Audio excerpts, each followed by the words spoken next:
All right. Welcome to the sermon, Good Over Evil. We have been talking in Romans. We have been in Romans 12. We have talked about in the first verses of how the invitation of Paul is saying, like, let God transform your mind. Let God transform you by the renewing of your mind. We talk about the idea that we're all one body. We have many members in that body, but we are all participating in the body of Christ, and He is the head. And last Sunday we talked that there are several gifts, and we all have different gifts. And the idea is that we can all put those gifts into practice and participate in the body of Christ in a way. The last verses that we had last Sunday were in Romans 12, verses 6 through 11. It says, we have different gifts according to the grace given to us. If a man's gift is prophesying, let him use it in proportion of his faith. If it's serving, let him serve. If it is teaching, let him teach. If it's encouraging, let him encourage. If it's contributing to the needs of others, let him give generously. If it's leadership, let him govern diligently. And if it's showing mercy, let him do it cheerfully. Love must be sincere. Hate what is evil. Cling to what is good. Be devoted to one another in brotherly love. Honor one another above yourself. Never be lacking in zeal, but keep your spiritual fervor serving the Lord. And we get to verse 12 today. Verse 12 says, rejoice in hope, be patient in affliction, and persevere in prayer.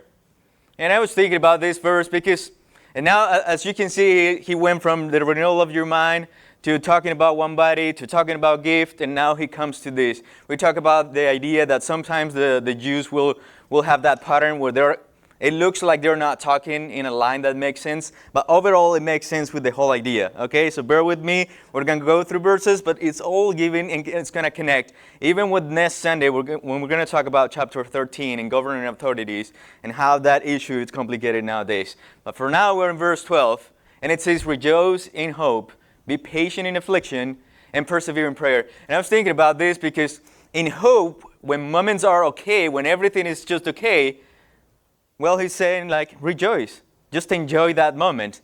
But when things are complicated, maybe you don't need to rejoice. What you need is patience to go over that situation, to get through the situation. Just rejoice in hope, be patient in affliction, and persevere in prayer. One thing that I found interesting about the word prayer in the Greek is that the word in the Greek means an exchange of wishes. An exchange of wishes. And I thought about that idea that I haven't heard before. It's like prayer is not just me talking to a person, and that's it. That's the end of the prayer. Prayer is when I exchange wishes with God. I'm giving Him my wishes, and He is giving His wishes to me. Does that sound beautiful?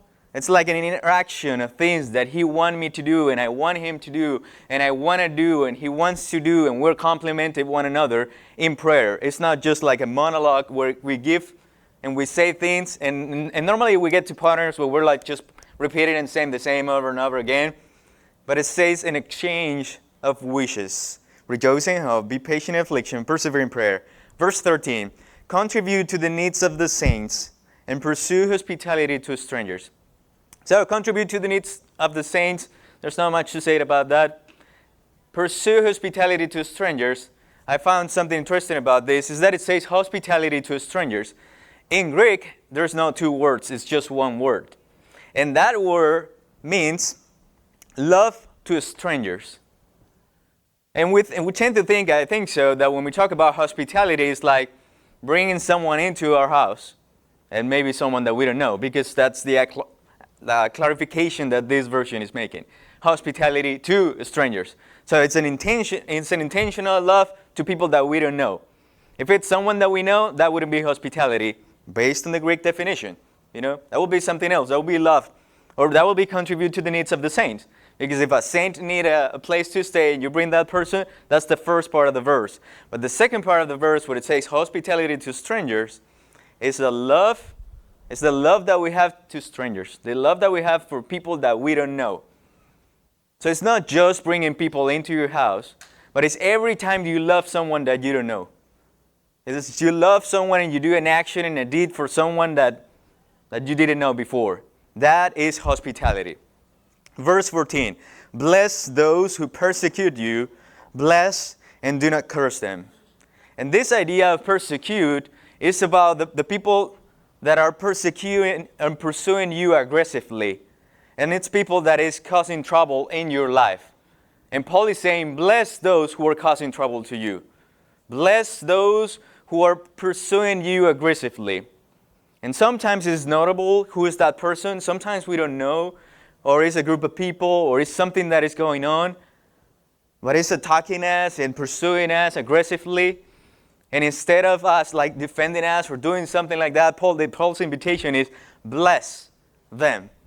Bless. And bless, the word bless, is to speak well of, or praise, or say a good word of that person. And that is actually something complicated. If someone is attacking you, if someone is pursuing you aggressively, if someone is causing trouble to you, it's so hard to speak well of that person. It's so hard to say a good word on that person. It's so hard not to curse that person.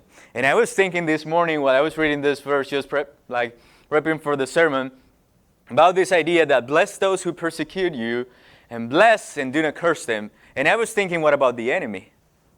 Like the devil. We never say a blessing word to the devil. When was the last time you prayed over the devil? Huh? Come on. Is it blasphemy what I'm saying? It's like, when was the last time you blessed the devil? You said something good towards the devil. You said something good towards that angel that fell of the grace of God because he wanted to do something against God's will. But that person or angel or whatever that entity is deserve a blessing, deserve another opportunity, deserve something better. Like maybe like you and me, when we fall short of the glory of God, when we fall short of God's glorious standard, according to Romans 3:23. Just saying things. Just saying things, Bless those who persecute you. Sometimes it's not a person. Sometimes it's just the devil persecuting you. Sometimes it's just the devil attacking you. What if instead of like, you go to hell, that's your place, we bring like a blessing? And that verse is that idea is going to connect with something that he's going to say later. But I know it's crazy because the first time that I'm hearing that and it's coming from myself, that's more crazy. But it says, bless those who persecute you. Blessed, and then curse them. And curse means doom or invoke evil on. And I was talking the other day with Cynthia about, I have never been into an actual fight, like where I was like fighting with another person. But there were like two moments in my life that I was close to a fight. One of those, this guy just like came on my back and hit me to the front of the face. And when he did that, I turned towards himself and I saw at him, and it's those moments, the time is just like 2 seconds, but you think a lot of things. So I thought about a lot of things, and my reaction was like, one of the things that I thought is like, I can go back and fight back. But my reaction was like, I know who is going to take care of you. I turned around and left. I didn't fight him back, but basically I was cursing him. You see that? I didn't do anything, but I was thinking God is going to pay for what you did. So it's kind of like I was sending a curse on him. I was expecting God to do something over him. And I was like, and the idea is not, it says bless and then a curse. And I was thinking, I didn't react. I didn't respond in that way, but basically I cursed him. I don't know if he's still with that curse on his life. I don't even know. I need to pray over that. But anyway, so it says blessed and then I cursed them. Verse 15, rejoice with those who rejoiced and weep with those who weep. And I find this interesting because I don't know if you have seen this pattern. I have said it sometimes, that when a person is rejoicing, there's another person that will come and say something bad. That person is celebrating, I just graduated from high school. Okay, but now you're going to college. Now it's like, come on. That person's celebrating baptism. But now you need to be careful because sin is coming over you. It's like, come on, but now you need to be careful because the devil is going to be attacking you. It's like, it says rejoice with those who rejoice. It's like a simple idea, but it has so profound that we don't have that. There's something going, it's like a person is happy and you come in, yeah, but this world is going crazy. But these things are happening. Why are you happy if the world and the worst and everything is like, it says rejoice with those who rejoice. And in the same way, it happens with weep. Weep with those who weep. There's a person that is weeping, and there's another person that comes and says, but why are you weeping? If you have food in your pantry, if you have a life, if you can breathe, if you have this, shut up. It says rejoice with those who rejoice and weep with those who weep. It's more complicated to rejoice with the ones that are weeping and weeping with the ones that are rejoicing, but we just want to make it complicated. We just want to break the pattern. It's kind of like if we don't like a person feeling something and showing that feeling. Rejoice with those who rejoice. If a person is rejoicing, can you just go and rejoice with that person? Can you just go and enjoy and bring happiness and party with that person? And if a person is weeping, can you just go and shut up and weep with that person? Can you just be by the side of that person? Maybe what actually that person is lacking of is a person to weep with. It's not another sermon. It's not another invitation to see the things that are happening. Like sometimes I preach and I say, can you see the wonderful things that are happening? Maybe you're not. But what you need is a person that is weeping with you. It's a person that come and weep with you. Rejoice with those who rejoice and weep with those who rejoice. Isn't that too complicated? Verse 16. Live in harmony with one another. Do not be arrogant, but associate with the lowly and do not claim to be wiser than you are. And I think there's a connection with the previous verses about this idea that live in harmony. Maybe part of the harmony is that if a person is rejoicing and I go in enjoying that rejoicing moment and that happiness, I'm living in harmony with that person at that point. Because I'm not trying to disrupt the happiness that person have with something bad. Yeah, but remember that this is going on. But now you're going to college. Yeah, but now you're living your family. Yeah, but now you're doing this and that. It's like just enjoy, and have joy with that person. And that way there's harmony in the environment. If a person is weeping, you come enjoying that sad moment, that grief, that whatever it is, then maybe you're bringing harmony to that person. And then in general, you can talk about harmony in whatever multiple ways that you can think of. But it's about, the general topic about this is how we are one body in Christ, how we have multiple gifts, and it says live in harmony.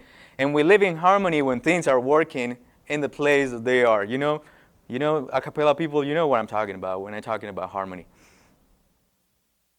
Yeah. Live in harmony with one another. You know that when the harmony is not sounding well, it doesn't sound good. That's it. How are you bringing harmony into the places where you are? Are you bringing harmony into your communities? Are you bringing harmony to the church? Or what are you actually bringing in? Do not be arrogant. And arrogant is the person that thinks that he is better than the other person or another group of people. And it says, but associate with the lowly. And then lowly in this verse means about the people that are humble. Or the people that are, and people that are lowly, it means lowly in position and also lowly in spirit. And that connects me with the Sermon on the Mount, where the first verse it says, bless the poor in spirit. Those are kind of like the lowly. And it says, go and bring harmony and be with the lowly. And it says, do not claim to be wiser than you are. And I was thinking about something funny about this verse, is that who can say who's the lowly? Probably the one that thinks that he is wiser than the other person. Probably the arrogant will say, I'm not the lowly, I'm okay, but that person is lowly. So I'm going to associate with that person just because he's low. It's a play of words in that, like, do not associate with the lowly, and do not be arrogant. But who can determine that? Probably the arrogant person. I would say, I'm better than that person. I'm better than that. And you know about it. And because that person is weeping, I'm better than the person. I'm in a better situation. I need to go and bring joy and happiness to that person instead of going and weeping with that person. Verse 17.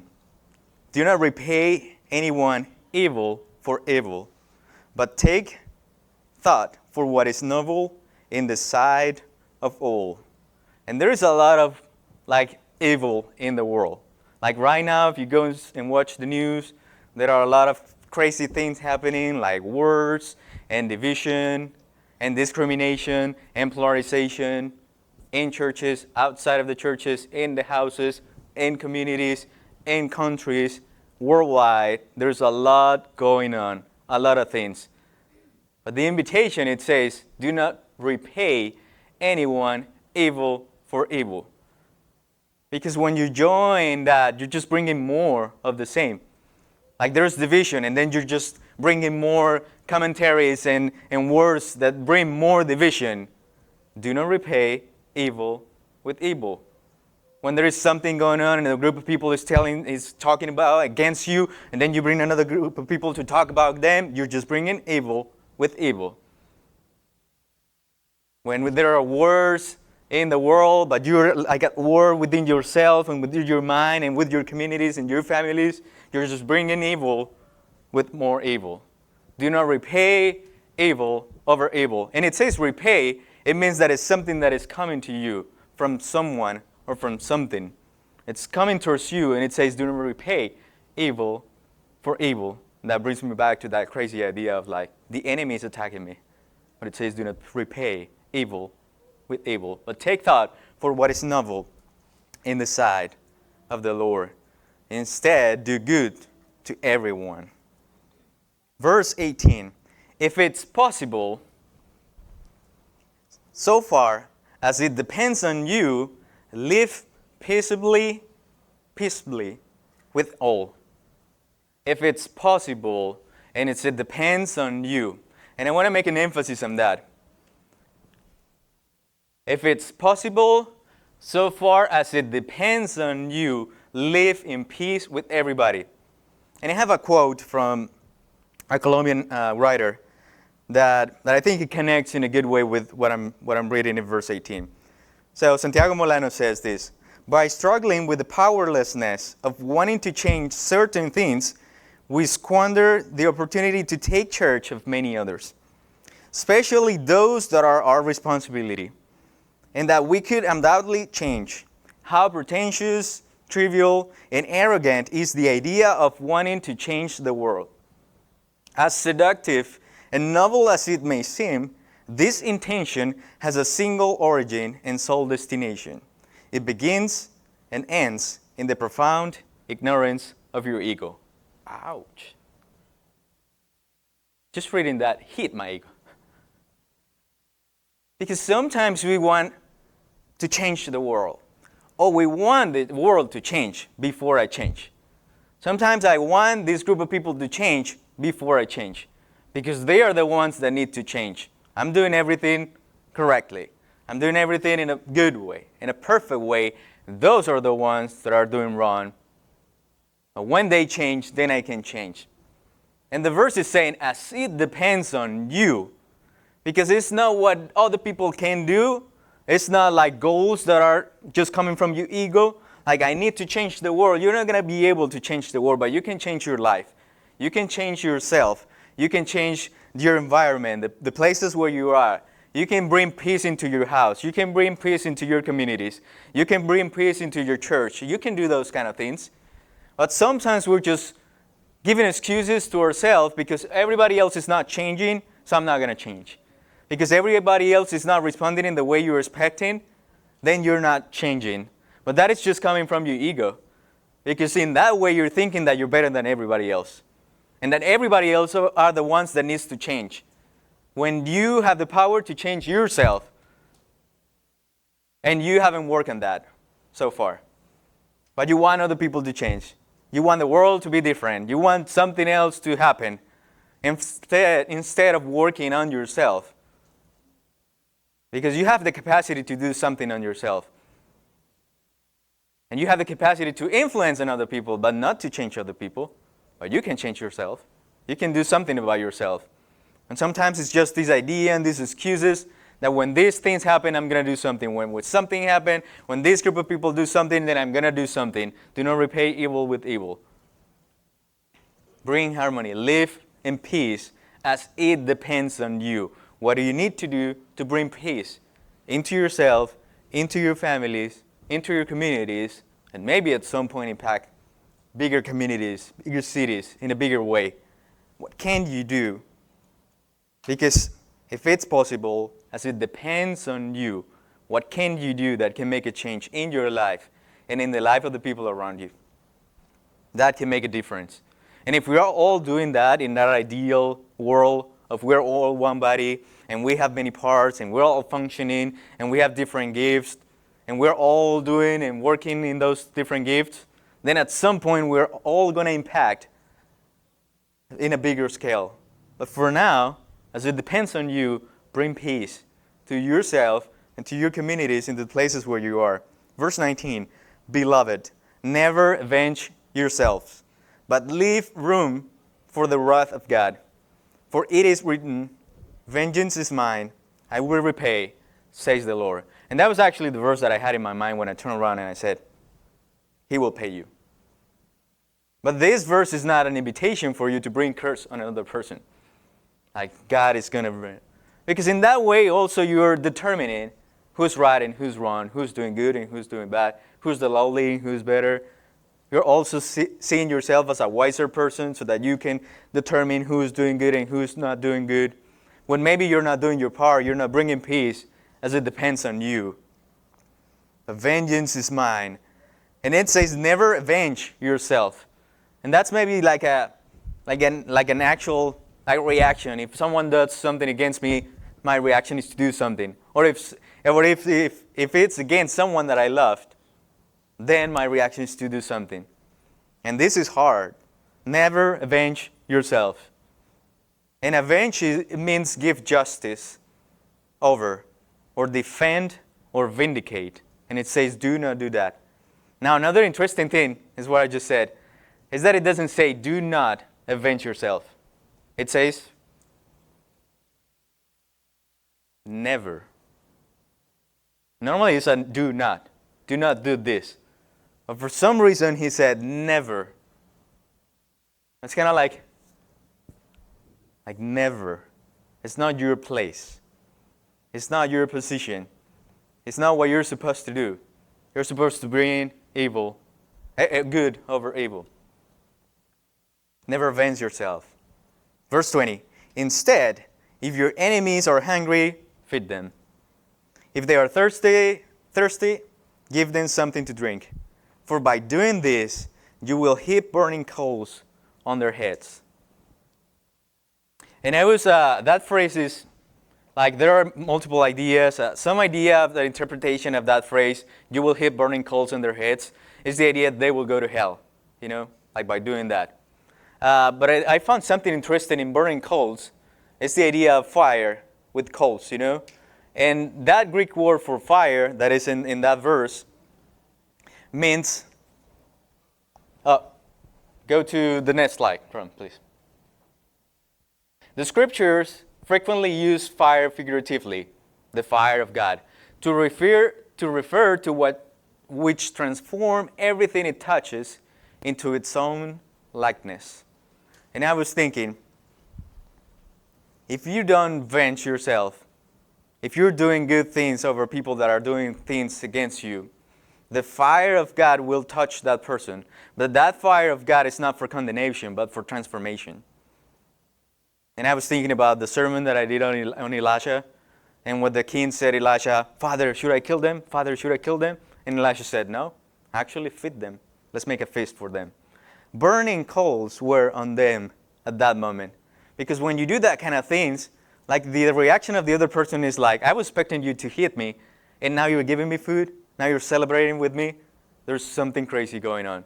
Burning coals are going over the head of that person because there's transformation at that moment happening in that person's life.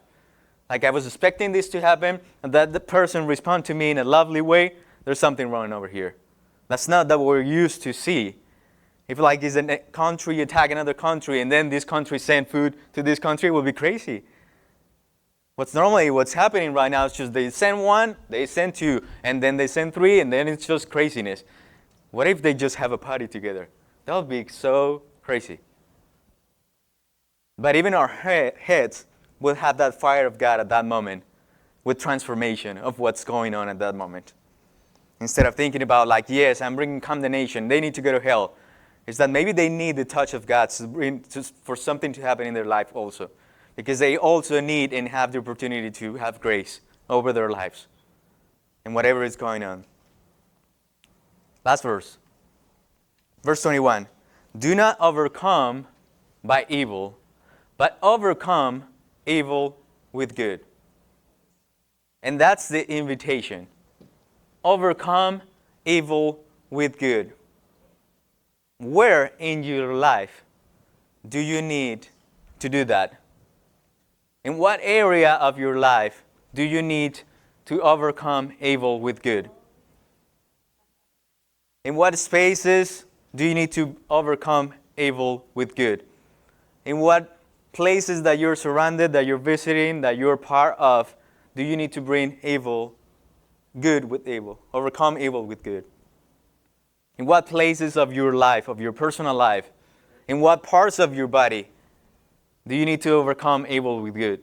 It's in your mind, it's in your heart, it's in your eyes. What parts of your body do you need to overcome evil with good? How can you overcome evil with good? To yourself, to your life, to the people around you, to your communities, to this church, to the places where you go, to your workplaces, to the school that you go into. How can you overcome evil with good? And where do you need evil with good? And can you be agents of people that bring good over evil? Can you be agents of people that when the world is just going crazy and a bunch of evil is happening, you're just bringing goodness into that place? You're just bringing a good word into that group of people. You're just bringing blessings over them. You're just bringing good opportunities and good thoughts on that group of people and country and whatever institution or whatever is going on. Can you be that kind of people? Or we just want to be part of the rest of the world and join in war and pay evil with evil and repay when someone does something against me and avenge myself, determine who's the lowly, determine that I'm wiser than everybody, determine that I'm doing everything by myself in a proper way, in a correct way, but everybody else is doing it wrong? Can you overcome evil with good? Don't be part of the mess. Don't be part of the chaos. Don't be part of the war. That doesn't fix anything. That doesn't do anything. That just brings more of what's going on that probably you're hating, that probably you don't like. But the invitation for Paul is to overcome evil with good. Can you do that? Can you bring goodness into your life? Can you bring goodness into your communities? Can you bring goodness this morning? God bless you.